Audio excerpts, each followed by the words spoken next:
You stare at the screen, wondering whether to extend your job search to London. Pocket flashes. Mum still.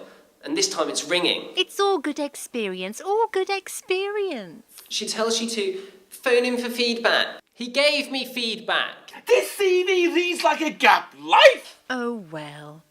Had any luck on Dating Direct? Any hits? They're making redundancies at work, Mum. I'm trying to look for a job, not a partner. Why don't you send over your profile? I can proofread it. You tell her that your focus is on career progression. You can't socially mobilise on your current salary. But she signs off with... Well, as long as you're happy. The internet has other ideas. There's 4 types of people on Facebook. The settlist, the colonialist, the leisurist, and all your ex-girlfriends. The settlist always asks for your friendship, never the other way around. Hey mate, finally found you. What are you doing with yourself these days? A-levels were enough for him. While you were worrying about footnotes, settlist was learning how to tile an ensuite. You accept because you need him for a drink at Easter. New kitchen? Check. Wet room? Check. Walk-in wardrobe? Check. Just got to finish varnishing the cot for our new arrival. Colonialist has changed his profile picture again. This time we're milking a goat in Chad. This message to you and 67 others. Hey peeps, I'm back in Shoreditch ends in November. Probably around the 8th or 9th. Anyone got a sofa? This is my new number. From kiteboarding in Buenos Aires to beach parties in Goa, Colonialist has trumped your every travel. Internet poker once a month, and I can be on the beach every day. You reply because 67 others have. Leisurist was out again last night. There's photo feed for pub and club. Here's me patting in monochrome. Here's me deep-throating cocktail umbrellas. Here's me gurning till 30 because I've always got teaching to fall back on. And here she is, convincing you that you're committing social suicide. You accept the tag because you need her endorsement. Monday morning. Appraisal. Somewhere on the 2nd floor. Rupert Eggshell picks at his brunch while you put forward your case for a pay rise.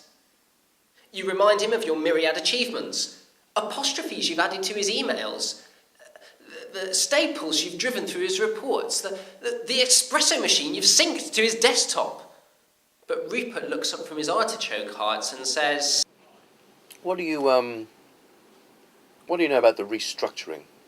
You say, it sounds like redundancy.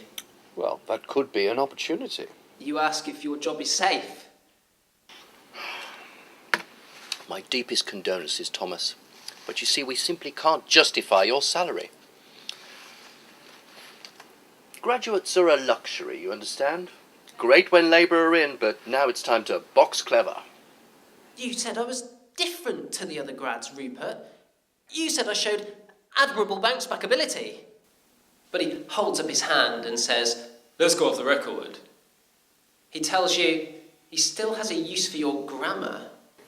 Open it, he says. It's the first time I've ever offered a role like this. Chop, chop, Thomas. Your future's in there, waiting to be actioned. The job title floors you. Non-executive textual PA. Zeitgeisty, isn't it? Talk about mixing business with pleasure. Now, and this is crucial, what would your ex-girlfriend say about you? Working intimately with the head of marketing, Rupert Eggshell, you will be responsible for his rapidly expanding outbox of telephonic prose. How does that sound, Tommy? Free rein to utilize my inimitable tone of textual discourse, to serenade my acquaintances, to satiate my lovers. You hand the envelope back. Tell him you need something full-time. Something substantial. But you're the perfect candidate, Thomas. I've tailored the person specification to your strengths, your ambitions. You could be Rupert Eggshell's ghost blogger by Christmas. And the great news is you can start immediately. I've got urgent golfing commitments in Dubai, and I'm going to need an arsenal of apologetic text templates. And it'll be the perfect introduction to your two biggest clients, my wife and my mistress. You ask to sleep on it. Saturday night, a hallway somewhere in a house party.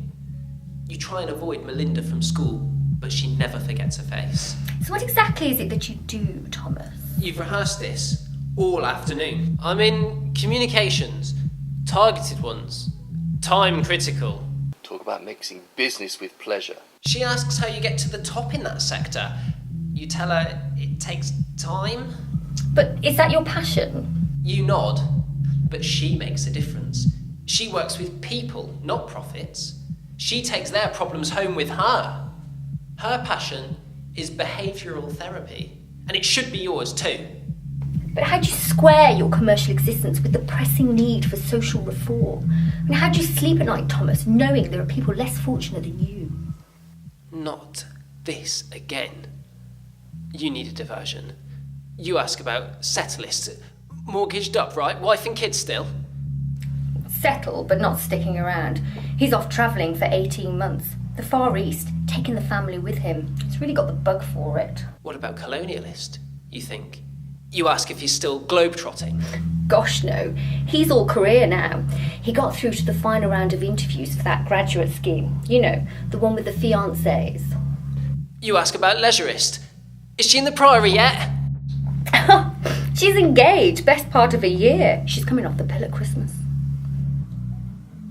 Meanwhile, you've stood still since school. This CV reads like a gap life. Pocket flashes. It's Eggshell. And he wants you manning his phone.